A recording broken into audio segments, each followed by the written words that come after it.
Hello, good morning everyone. I am Dr. Mona Gujral. I am the next member today's in the Spotlight series, and today what I will be doing is I am about to talk about my book. I hope you can see that. So I have written this book on raising a mindful parent. So as the name suggests, the book is mostly on parenting. Am I supposed to do something here? Hi Manjinder, good morning. So as the name suggests, that the book is on parenting, on mindful parenting, and it instructs the parents on taking mindfulness as a way of their parenting. Inculcate mindful parenting as their parenting style, because of in today's day and age. Hi Kiran, good morning. Thank you so much for joining. So I have pinned the link for my book. My book is available on Amazon, it's available on Flipkart, it's available on Kindle. So I have pinned the the link of my book in the comment section. So in case anyone would be interested to know more about the book, they can have a look there. So before I think we can start, so I would like to ask everyone, those who are present here, what do you think is the goal of parenting? What, according to you, is the goal of parenting? If you can just write your answers in the comment section.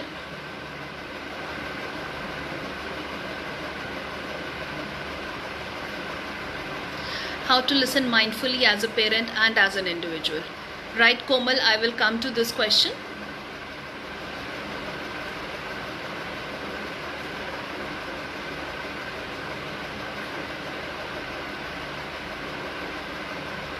Okay, so by the time I think everyone is writing, let me address your question, how to listen mindfully as a parent and as an individual. So basically what mindfulness says is to be present in this present moment, is to be 100% present in this present moment without any judgment. So be here without any judgment. So as a parent and as a individual, if you are listening to them mindfully, it would be just listening 100% to what they're saying, not only the words which are coming out, but also the expressions, the body language, the expression, the tone, and the quality of voice which is coming. So and the quality, so listening in as a whole package to it, and not just the words. And second part is without any judgment. So whenever you're listening, the judgment should not come, whether as a if your child is saying something, it should not be like, the child is saying wrong, ye galat ho jayega, this will create this will create that. No, just listen completely 100% to your child or to any other individual. As you are saying, just listen without thinking ki what is his motive behind this one, why is this person telling me so and so thing. So listening completely, which is verbal and the actions and the the body language, plus without any judgment. So if you listen like that, that is listening mindfully. I hope that answers your question, Komal. And hello Sonia, thank you so much for joining in. So I had asked a question, what according to you is the goal of parenting? So I got an answer from Manjinder. She's written, a parent is a guide to nurture a soul who has chosen to be with us. Right, that's very nice answer. If anybody else would like to answer this question, what according to you is the goal of parenting?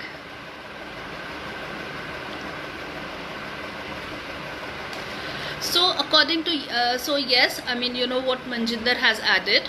Along with that, what I would like to say, I would like to add to it, that the is to raise our children in such a way that they are able to live in a world which you and I have not seen yet.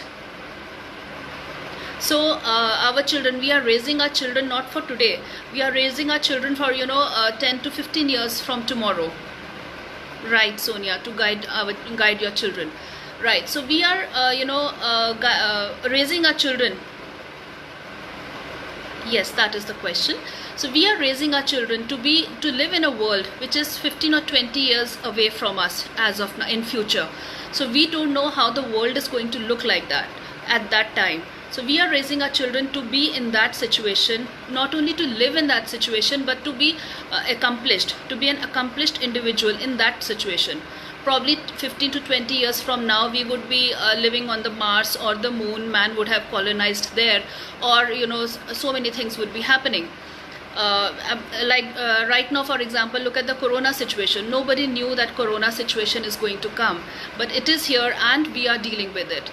So probably in future, when our children are on their own, so there would be some other kind of a thing. So we are raising our children for that kind of a.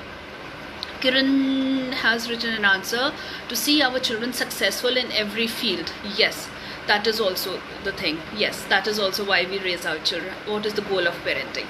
So to raise our children successfully, so that they are able to deal with all these unseen, unheard situations in the future, is the goal of parenting. So what I have written in my book, so I will just read on the same lines, that there's a very important chapter in my book which says about raising your children to be unbreakable. Unbreakable as in they can live in any situation, they can be in any situation, but they will come out as victorious or successful from that situation. So in this how to raise your children to be unbreakable, in this chapter I have given around 5 to 6 points how we can help inculcate unbreakable behavior in our children, the trait. And one of them is positive self-image. So for the children in this world where social media rules their lives, it becomes critical that they feel good about themselves. With the influence of social media and the relentless advertising, their young minds can be easily influenced by certain ideas of beauty. This can hamper their self-perception to a great extent. A damaged self-esteem can develop into low confidence and inferiority complex. So it becomes very important that the parents reinforce the child with positivity. So this is one thing, and now I have given you ways how to increase this positive self-image of the children. So one point in that, there are around 5 points, so I will just read out 2 points to you. So one is like the parents should be aware and mindful of using negative words for the child, like lazy, stupid, dumb, etc. Parents don't realize, but these words pinch the child and get lodged in their subconscious mind and later come out as negative self-talk. So the other point is, instill in them a confidence that they are capable of achieving anything. Show them the taste of success by asking them to do age-appropriate activities. Once they can successfully finish the task that is appropriate for their age, their confidence will definitely increase. So these are certain points I have incorporated in this, how to instill a positive self-image, how to make your children have a positive self-image about, help them in building a positive self-image. So positive self-image is one of the factors which makes your child unbreakable in this world. So Komal has written something, in these changing times, how to guide children. Stress triggers have changed. Yes. So yesterday also someone asked me about the stress. I think Ramita in the group, she asked me about the stress and anxiety for the children. So I believe what you're asking is during this pandemic time, during this time, what is happening. So stress and anxiety, stress and anxiety is because of the uncertainty of the future as of now.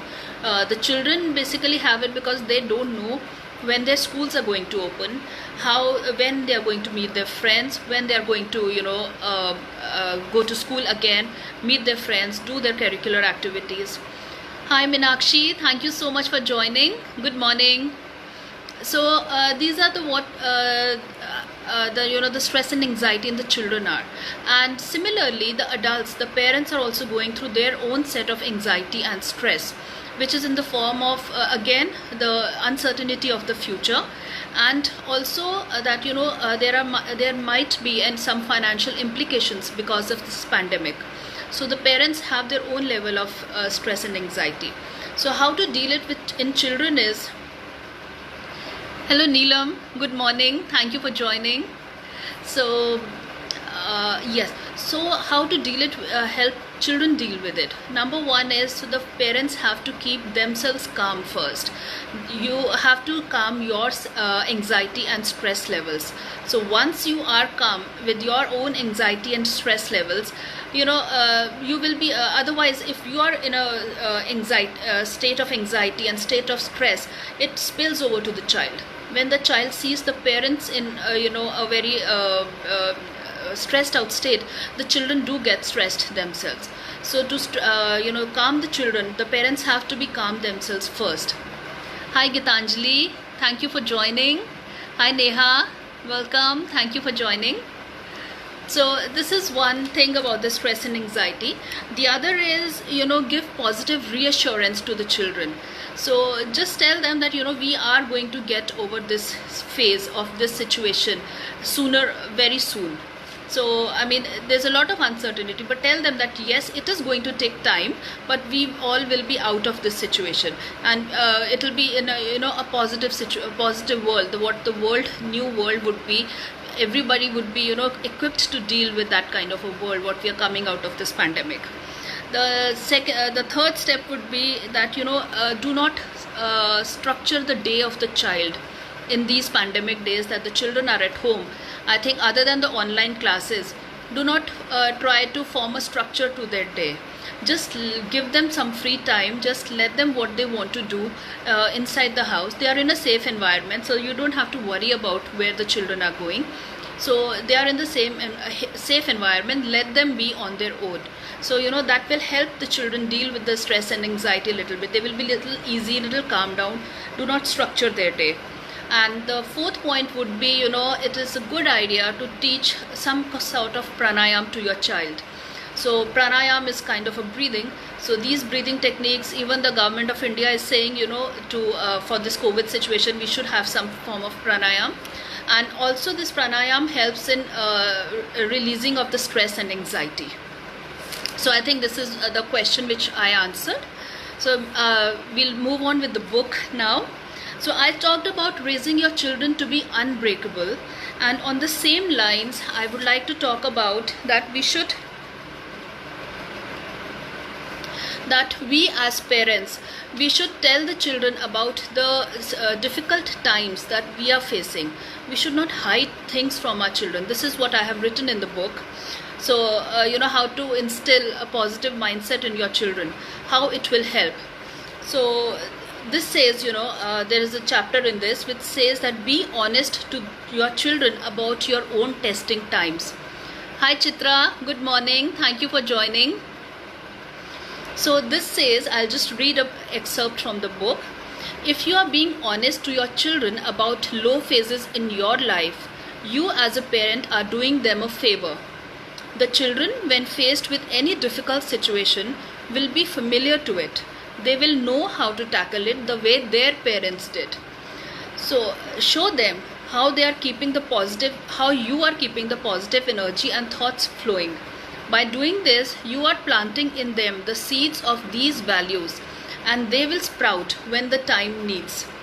So every parent wants to shield their children from the harshness of the world, but someday the child has to face it, and it should not come as a shock to the child.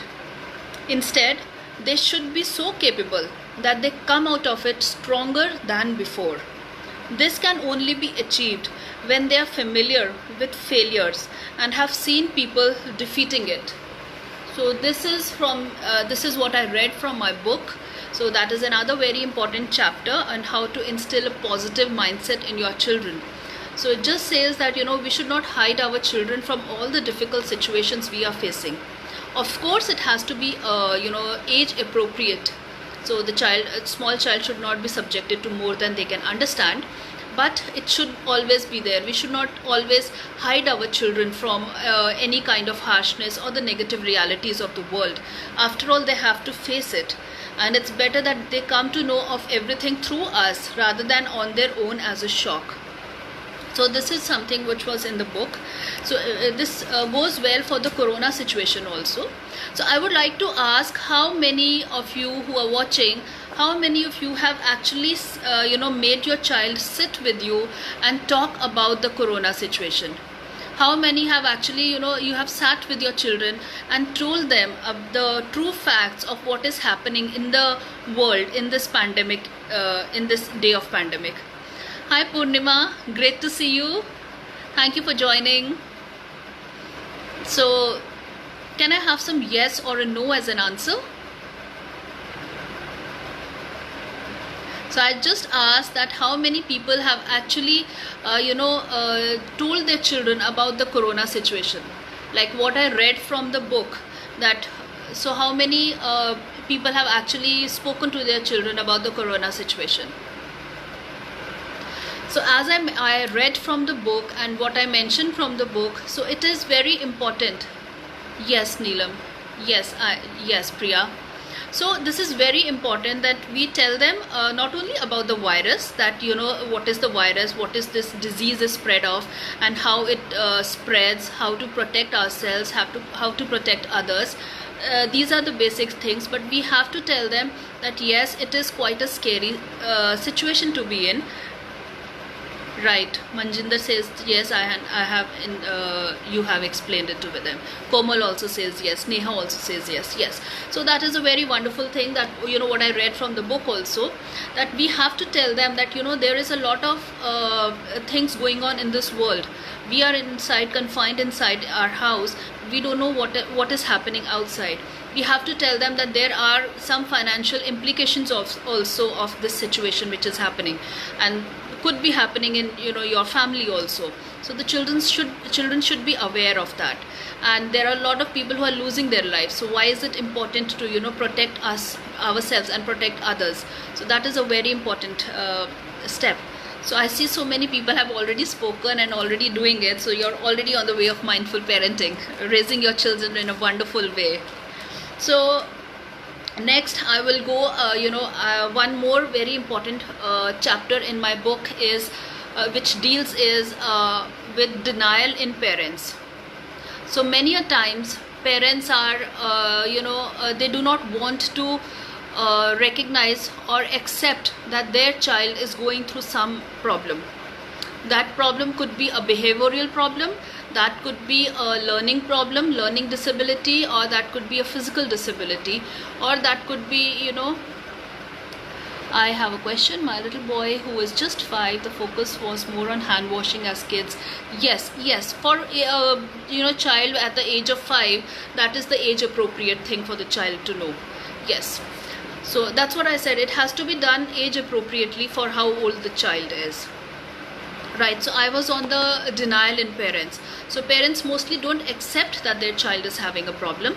So they try to say, if it is a behavioral issue, the parents will say this is nothing much, ये तो कुछ नहीं है, हम बच्चे को बाद में संभाल लेंगे, the बच्चा बाद में सुन लेगा. Or probably if it is a learning disability, so they have a thing that your child is so very lazy to study, or child is very lazy to not paying attention, the child is very not paying attention or very lazy to understand, to study in class. So that's why all these things are happening.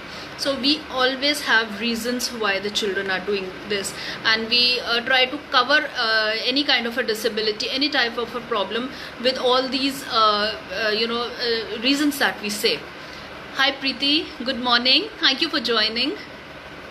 So what I would like to read about the denial in parents. There's something, I'm just reading a small paragraph from the book, that accepting that they have floundered as a parent is a big setback for the ego of the parents. It is very difficult for a parent who is living a successful professional and social life otherwise to acknowledge that they have fallen short in parenting.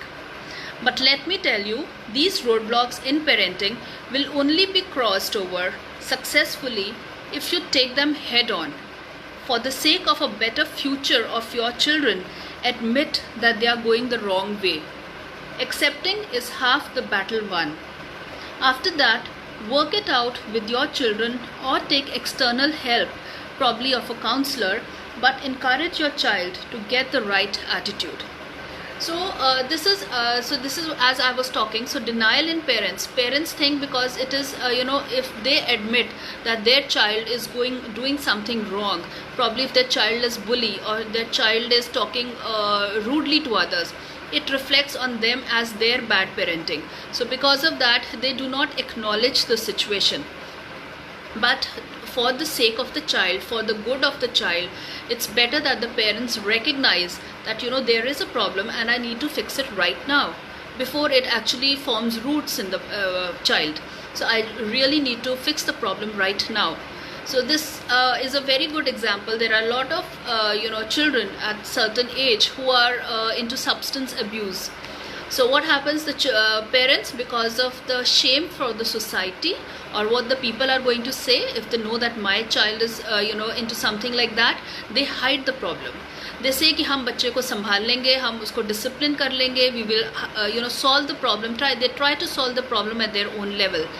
But what is happening is, they are not able to help the child in any way, but the substance is actually making the child more and more addictive to it. So there comes a stage when the child becomes so addictive that the child has to be finally sent to rehab center.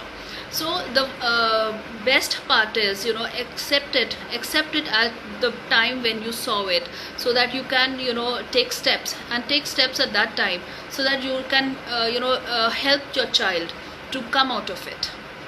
Right? So these, and especially in the children who are bullies. So when the parents get a complaint from the school that so and so thing is happening, your child is not behaving well, so the parents say कि बच्चा है, लड़का है तो कर रहा है, बच्चे ऐसे होते हैं, the children are like that, they do it, they are naughty, so they might have said something to the fellow child. But these problems, they take a very strong holding in your child, and it in the end it forms a kind of the whole personality of the child is affected because of these things. So it's better that whenever the parents see what is happening, they address the problem at that time itself. So this is one the denial which I have written in the book. One chapter is a very important chapter on denial. So every chapter which I have written has some exercises at the end. So these exercises are basically to strengthen what you have picked up in the chapter, to strengthen all those exercises. And I do recommend that you when you're reading the book, you make a journal along with it, so that in the journal you can record your experiences with your children, when you applied the practices with your children, how your parenting was, how your emotions were. And there are also some exercises which I have asked you to do for 21 days, so you have to do it in the journal, so that when we compare it at the start of 21 days and at the end of 21 days, what is the level of achievement that we have created in our life. So I would like to read you certain exercises that we have. So every chapter has their own appropriate exercises. What I'm reading out for you is an exercise from the quality time. There is a chapter in the book on quality time, and this is my book. So there is a chapter in the book on quality time. So what is a quality time? What are the ingredients and the characteristics of a good and an effective and a useful quality time? I have explained all that. So the exercise at the end, I'll just read you what it is. So number 1 exercise is like, evaluate the way you spend the quality time with your child. Is your phone with you during this time, or the child's phone with the child during this time of quality time that they are spending together? Number 2, second exercise is, make a list of things you do with your children in the quality time that you keep aside for them. This will help you in assessing the effectiveness of the time spent together with the child. So again, this exercise you have to note down in the journal, and you have to probably do it for a couple of days to actually get an idea of how effective your quality time with your child is. The third exercise that I have mentioned is have a heart-to-heart dialogue with your child to know if they think the time you spend together is enough. If not, ask them how you can plan it with them, or if they want any other activities together. So I have a question. I'll just come back, Preeti. So the fourth exercise that I have written is, do you have a family tradition? If not, please put something in place.